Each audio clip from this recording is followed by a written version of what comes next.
Get your hands off that child. Now. Sir, she has a grade IV liver laceration. She is bleeding into her abdomen. If you do not pack that wound and clamp the hepatic artery in the next 3 minutes, she will die on this floor. I said, step away. You are a janitor. You do not touch Graham Aldridge's granddaughter with those hands. Sickick, get this man out of my sight. Clement Adjei did not flinch. He lowered his hands slowly, blood still warm beneath his fingernails, and stepped back from the girl. His voice came out quiet, almost gentle. She has about 4 minutes, doctor. Maybe less. Dr. Lawrence Whitfield's upper lip curled. I would rather lose her on this floor than let a custodian pretend he is a surgeon. The child's skin was turning gray.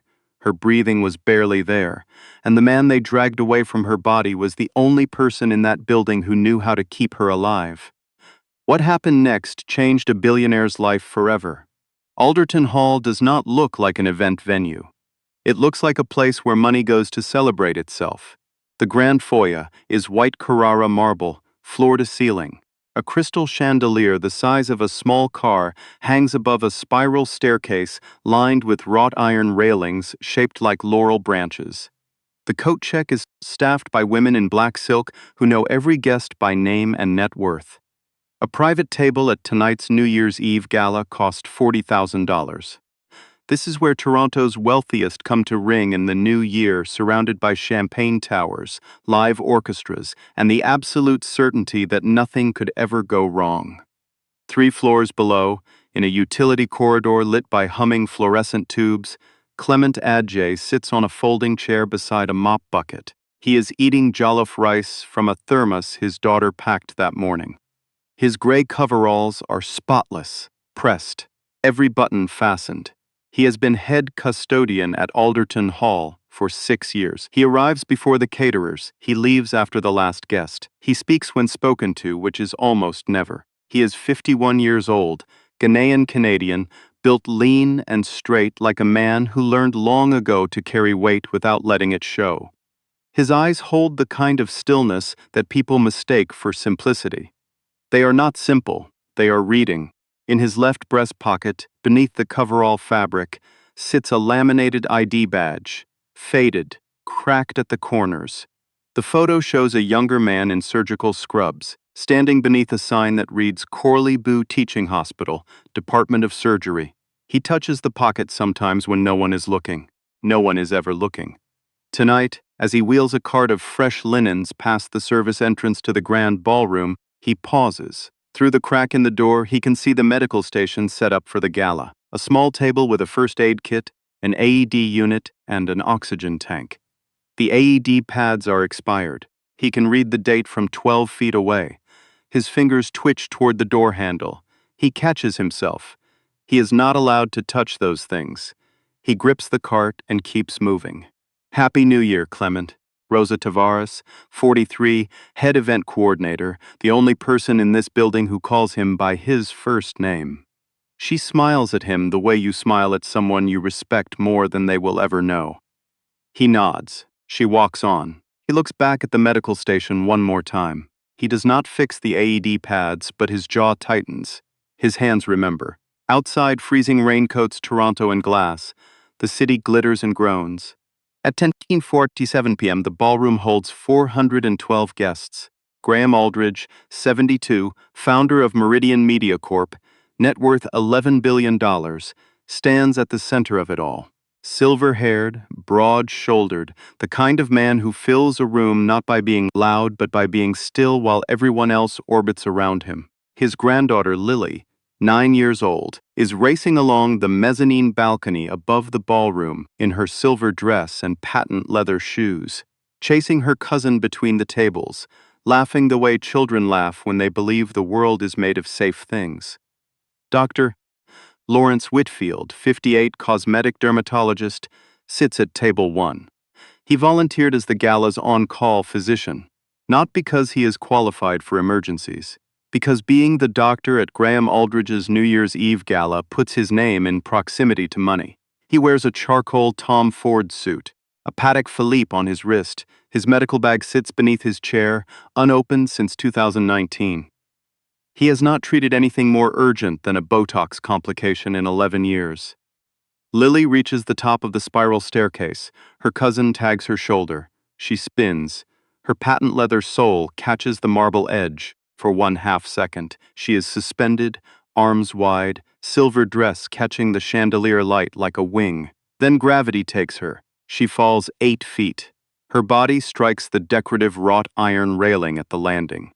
The laurel-shaped finial, ornamental, beautiful, and sharper than anyone ever considered, punctures her right side just below the ribcage. She slides off it and lands on the marble floor. She does not scream. The air has been knocked from her body. She lies on her side, both hands pressed against her right flank, her silver dress turning dark. Then the screaming starts, but not from Lily, from everyone else. Graham Aldridge crosses the ballroom in 4 seconds. He drops to his knees beside her. Blood is pooling beneath his granddaughter, spreading across white marble in a dark, widening circle. His hands hover over her body, shaking. Someone help her. Please. Somebody help my girl.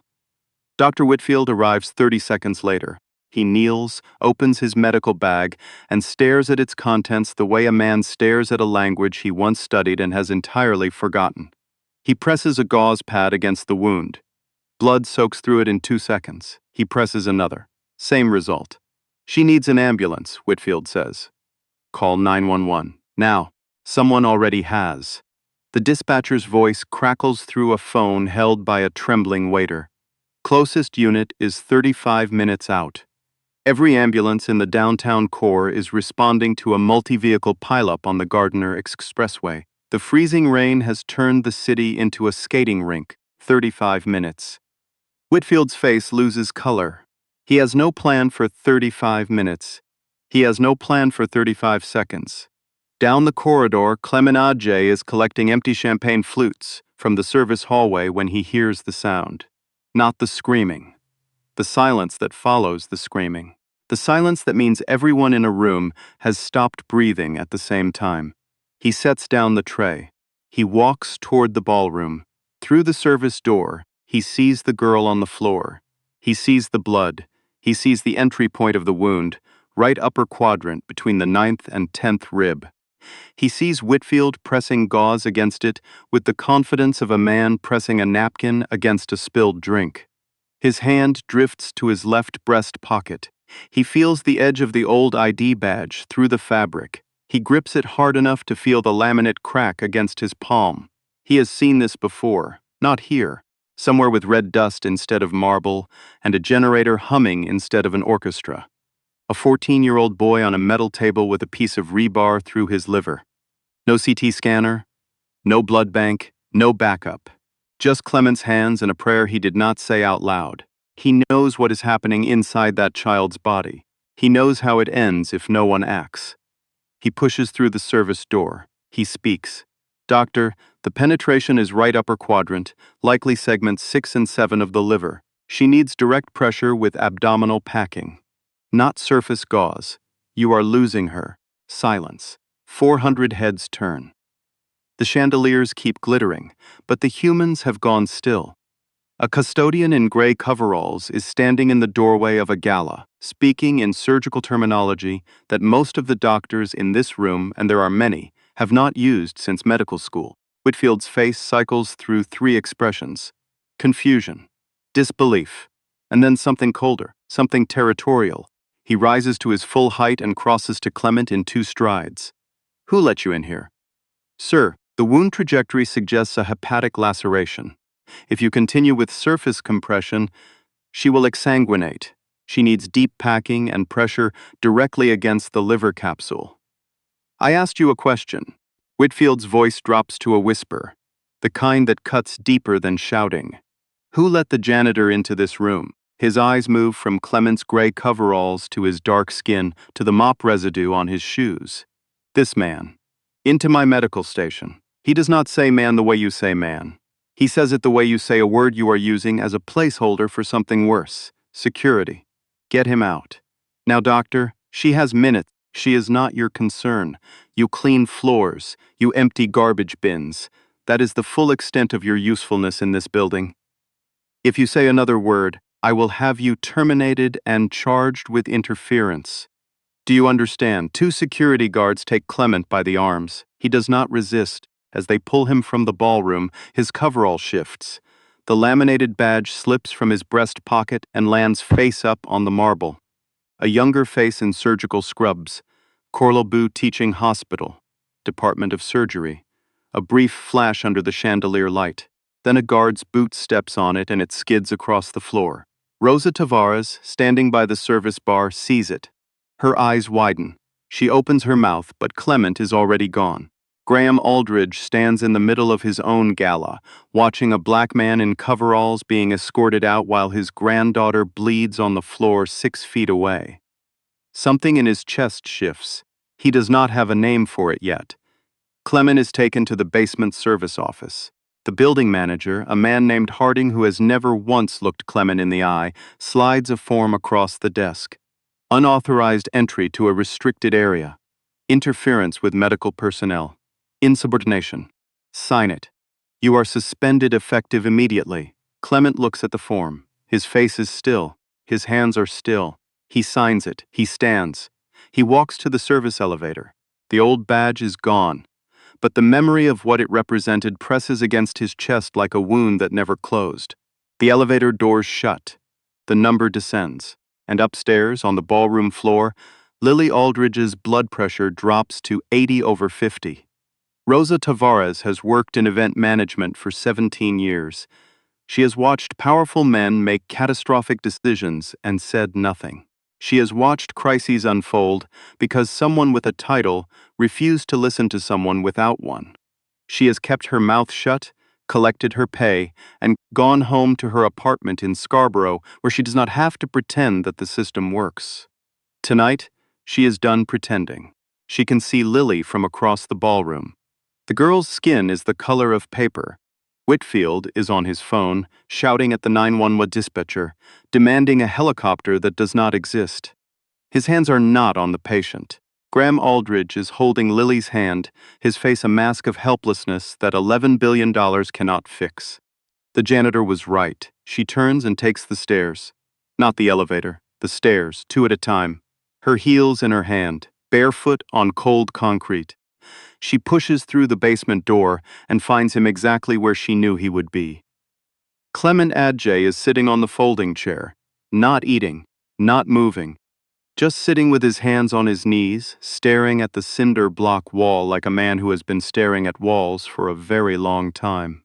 You were right, Rosa says from the doorway. She is out of breath. The laceration is deep. She is losing blood faster than they can apply gauze. How did you know? Clement does not look up. His thumbs press into his kneecaps. Clement. She steps closer. There is a 9-year-old girl upstairs who is going to die. Whitfield cannot handle this, and the paramedics are still 25 minutes away. She does not have 25 minutes. She does not have 10. Silence. A pipe knocks somewhere behind the wall. I got suspended, Rosa. They are going to fire me. I know. I touched nothing. I entered nothing. I stood in a doorway and I spoke, and they dragged me out like I was dangerous. I know, Clement, because I am the custodian. Because I am black. Because men like Whitfield do not hear words when they come from someone who looks like me. They hear noise. Rosa says nothing. She lets the silence hold his words. Then she speaks, and her voice is steady. You are right. All of it. And I cannot fix that tonight. But I can tell you that the girl on that floor has about 5 minutes before she goes into irreversible shock. And you are the only person in this building who knows what to do. So you can sit on this chair and be right about everything that is wrong with this country. Or you can come upstairs and save a child's life. I cannot make you. But I am asking. Clement is still. His hand moves to his breast pocket. Empty now, but his fingers trace the shape of where the badge used to sit. 22 years of surgical practice. 431 major operations. 209 of them on children. 11 of them emergency hepatic repairs with no blood bank, no imaging, no anesthesiologist. Every patient survived. He closes his eyes. When he opens them, something has changed. Not in the room, in him. He stands. He straightens his coveralls. He walks toward the stairwell. He takes the stairs. The same stairs Rosa ran down. He climbs them steadily. The way a man walks toward a thing that everyone else is running from. He pushes through the ballroom door. The scene is worse than he expected. Lily is barely conscious. Her skin is mottled. Her lips are blue-gray. Whitfield is standing 3 feet away, phone in hand, doing nothing. A pool of blood has spread 2 feet in every direction around the child. A woman in an evening gown is sobbing. A man in a tuxedo is filming on his phone. Clement walks through it all without breaking stride. You. Whitfield's head snaps up. I had you removed. I had you written up. How are you back in my... Clement. Rosa's voice cuts the room from behind him. Every head turns. She is breathing hard. Her feet are bare. Her eyes are blazing. She points at Clement. This man is Dr. Clement Adjei. He practiced cardiothoracic and trauma surgery for 22 years at Korle-Bu Teaching Hospital in Accra, Ghana, the largest teaching hospital in West Africa. He performed over 400 major surgeries, including strength over 200 pediatric cases. He operated through the Ashanti Regional Hospital collapse in 2014, where he performed emergency procedures for 19 straight hours and saved 31 patients. He was nominated for the Order of the Volta, Ghana's highest civilian honor, for his service. Clement's hands are already moving. He is kneeling beside Lily, checking her radial pulse. Thready, rapid, fading. He immigrated to Canada 8 years ago. He applied to 14 hospitals and 3 provincial licensing bodies to have his credentials recognized. Every single one rejected him. They told him his 22 years of surgical experience did not meet Canadian institutional standards. The room is silent except for the orchestra, which stopped playing 5 minutes ago, and Rosa's voice. He became a custodian at Alderton Hall 6 years ago because it was the only job this city would give a black immigrant surgeon without a Canadian residency. He took it. He never complained. He never stopped watching. And he never, not for one single day, stopped being the surgeon he was trained to be. Rosa stopped speaking. The silence that follows is not empty. It is full of something that presses against every person in that room like a hand against the chest. Whitfield opens his mouth, closes it. A woman's voice from the crowd. Small but clear. Let him help. Then another. Let him help, please. Whitfield says nothing. But he steps back, 1 step. It is the smallest physical movement and the largest surrender of his professional life. Clement does not wait for more. His assessment takes 8 seconds. Eyes, pupils, sluggish. Perfusion dropping, skin, cold, clammy, mottled at the extremities. Class 3 hypovolemic shock, trending toward Class I. Abdomen, rigid on the right, soft on the left. The entry wound is a 4-centimeter puncture between ribs 9 and 10. The trajectory angle tells him everything. The wrought iron finial penetrated the right lobe of the liver, likely segments 6 and 7. There is active hemorrhage into the peritoneal cavity. He speaks without looking up. His voice is low, steady, precise, a frequency that bypasses panic and speaks directly to something older than language. The voice of a man who has done this in rooms with no electricity, no running water, and no one coming to help. I need every clean linen napkin from the nearest table. I need the first aid kit from the medical station. I need someone to open that AED case, not for the pads but for the scissors inside it. I need the sharpest knife from the kitchen, sterilized with the highest proof alcohol behind that bar. And I need light. Every phone in this room, flashlight on, pointed here now. The room moves. Not because he has authority, not because he has a title or a white coat or a badge. The room moves because when a man speaks with the certainty of someone who has done this in darkness and dust and chaos, the human body recognizes it before the mind does. It is the voice of survival, and every person in that room hears it. 3 waiters bring stacks of white linen napkins. Rosa opens the first aid kit. A bartender brings a bottle of 140 proof rum and a boning knife from the kitchen, blade sterilized in the alcohol. 60 phones light up around them, turning the ballroom floor into an operating theater that glows like a constellation. Clement rolls his sleeves to the elbows. He washes his hands with the rum. It burns. He does not flinch. He pulls on the single pair of nitrile gloves from the first aid kit. For the first time in 6 years, Clement Adjei's hands are dressed for the work they were made to do. He folds a linen napkin into a tight, precise pack. Then another. Then a third. Each one folded the way he was taught at Corlebu, the way he taught his own residents, tight enough to hold pressure, loose enough to conform to the wound cavity. He turns to the crowd. Is anyone here a nurse? An EMT? Anyone with IV training? A woman steps forward. Sonia Halkett, 41, emergency room nurse at Toronto Western. She is here tonight as someone's plus one. She is already rolling up her sleeves. Clement nods. Sonia, I need you on her vitals. Pulse and respiration every 30 seconds. Call them out loud. If her pulse drops below 60 or her systolic drops below 70, tell me immediately. Sonia kneels opposite him and places 2 fingers on Lily's carotid. Pulse 112. Weak. Resps 24.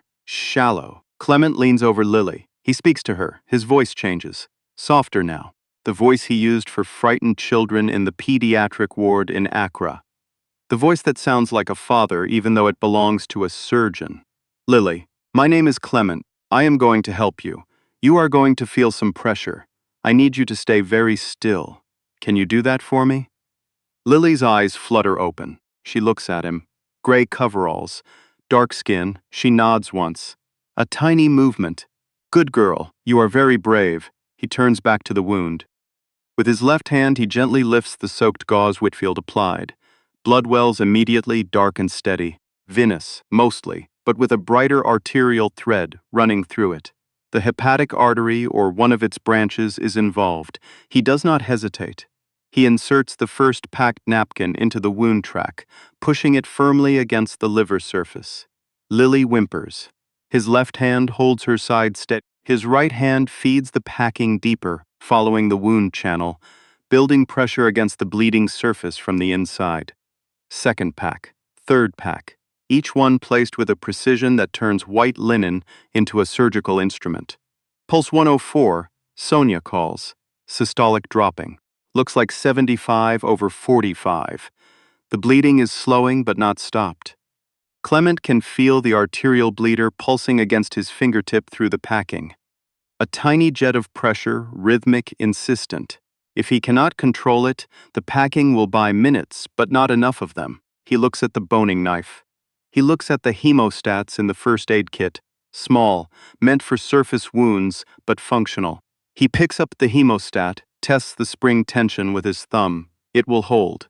He turns to Sonia. I am going to explore the wound track and clamp the arterial bleeder. I need you to hold direct pressure on the packing while I work. Sonia moves into position without hesitation. Her hands replace his on the packing. Steady, trained. Clement uses the hemostat to gently probe along the wound channel, following the pulsation. His fingers work by touch, not sight. He has done this before, in an operating theater with a generator that cut out every 6 minutes. In a field hospital where the surgical light was a truck headlamp held by a medical student, his hands do not need to see. They know. He finds the bleeder, a branch of the right hepatic artery, partially transected. He can feel the torn edge of the vessel wall, the jet of blood against the steel tip of the hemostat. He clamps it. One smooth motion. The pulsation stops. Sonia exhales. Pulse 98. Systolic 80/50. Climbing. Clement holds the clamp in place with one hand and repacks the wound with the other. Fresh linen, tight, precise. The blood flow slows to a seep, then to nothing. Lily's color begins to change. The modeling at her fingertips recedes. Her lips shift from gray to pale pink. Her breathing deepens. Pulse 86, Sonia says. Systolic 92/60. She's stabilizing. Clement holds pressure for 4 more minutes. He does not move. He does not speak. His focus is total. The kind of concentration that comes from doing this hundreds of times in places where distraction meant death. At 11:23 p.m., 36 minutes after Lily fell, paramedics arrive. They push through the ballroom doors with a stretcher and full trauma kits. The lead paramedic, a woman with 20 years on the job, stops when she sees the scene. A man in gray coveralls, kneeling on a marble floor, holding a hemostat inside a child's abdomen, surrounded by 60 phone flashlights and a circle of linen napkins soaked in blood. She kneels beside him. What do we have? Clement speaks without looking up. His voice is flat, factual, the voice of a man reading a surgical report. 9-year-old female, penetrating trauma right upper quadrant, grade IV hepatic laceration involving segments 6 and 7, with partial transection of a branch of the right hepatic artery. I have achieved hemostasis with deep abdominal packing and a single arterial clamp. She has been hemodynamically stable for 4 minutes. She needs a CT angio and an OR as soon as you can get her to sick kids. The paramedic stares at him for 1 full second. Then she nods. Copy that. She turns to her partner. Load and go. Priority 1.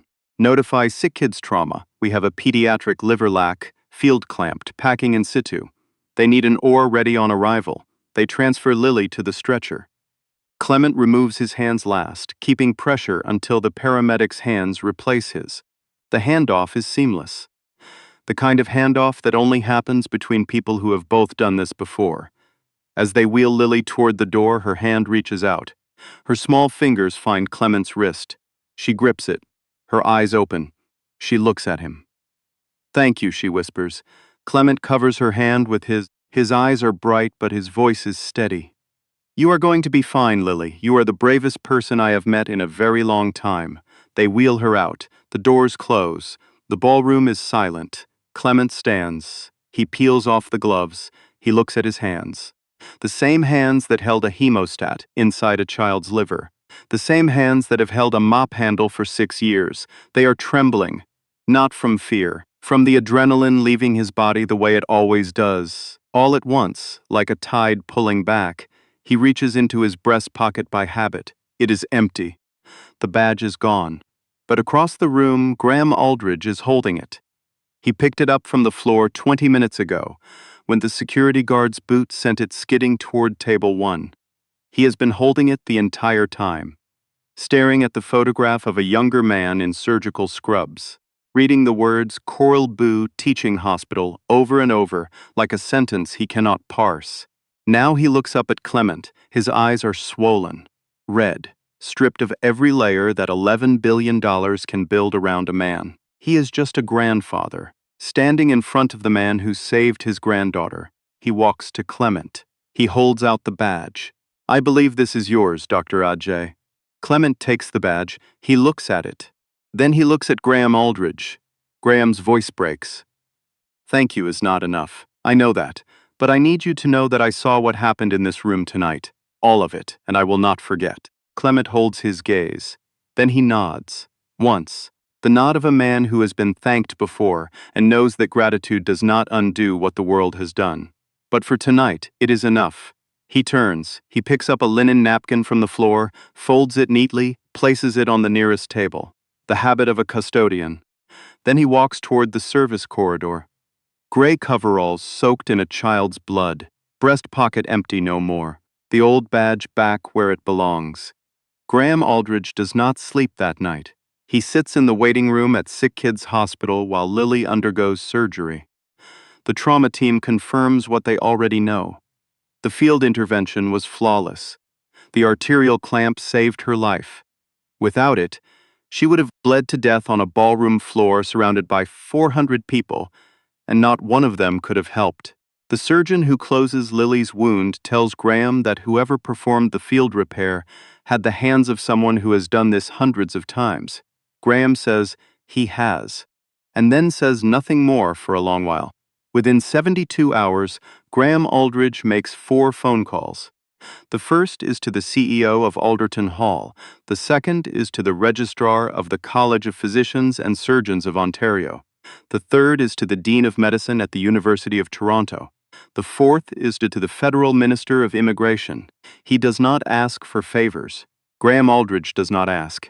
He presents the security footage from the ballroom. Every minute, every angle. He presents Clement Adjei's complete surgical record, which his legal team obtains from Coral Boo Teaching Hospital in 36 hours. 22 years of practice, 431 major operations, 209 pediatric cases. A nomination for the Order of the Volta. He presents the disciplinary write-up that Lawrence Whitfield filed against the man who saved Lily Aldridge's life. Then he says 6 words. Fix this, or I go public. They fix it. Lawrence Whitfield's volunteer medical credentials are revoked.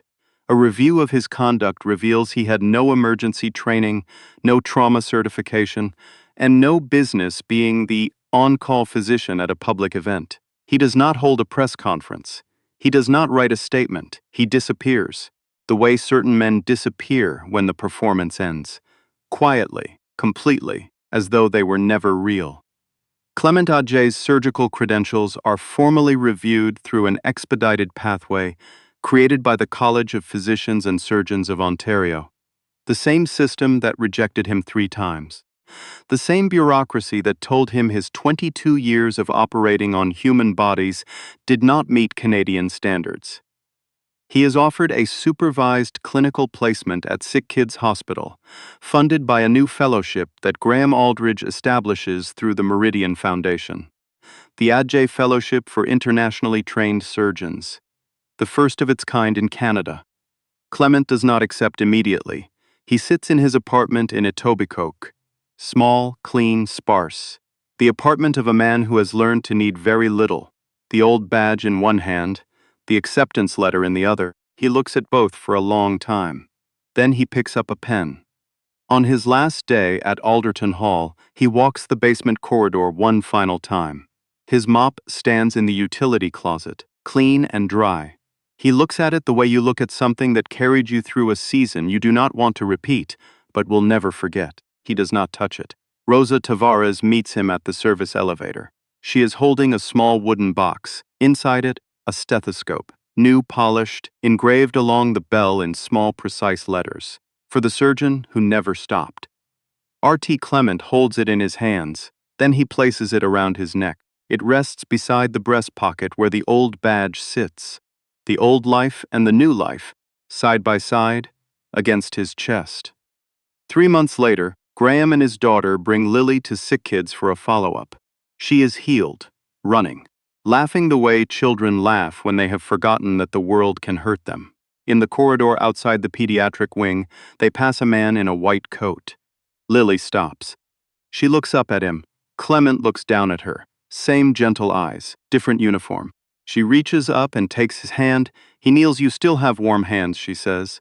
Clement smiles. "And you are still the bravest person I know." Graham Aldridge stands behind them, watching. His eyes are wet. Not from sadness, from the particular weight of watching the world correct itself, slowly, imperfectly, but correct itself nonetheless. This is not a story about a janitor who could do surgery. This is a story about what we lose when we decide a person's worth based on their coveralls instead of their hands. About a country that invites people from around the world, people who have saved lives and held scalpels and taught students and healed children, and then tells them their experience does not meet our standards. About systems that reward paper over practice, pedigree over performance, familiarity over excellence. Clement Adjei was never less than a surgeon. Not when he wore scrubs in Accra, not when he wore gray coveralls in Toronto, not when a man in a Tom Ford suit looked at his dark skin and saw nothing worth listening to. The world did not make Clement Adjei small. The world simply refused to see how large he had always been. Until one night, on a ballroom floor, the world had no choice. There are Clement Adjeis everywhere, in hospitals working as orderlies, in restaurants washing dishes, in warehouses lifting boxes, driving taxis in every city in this country.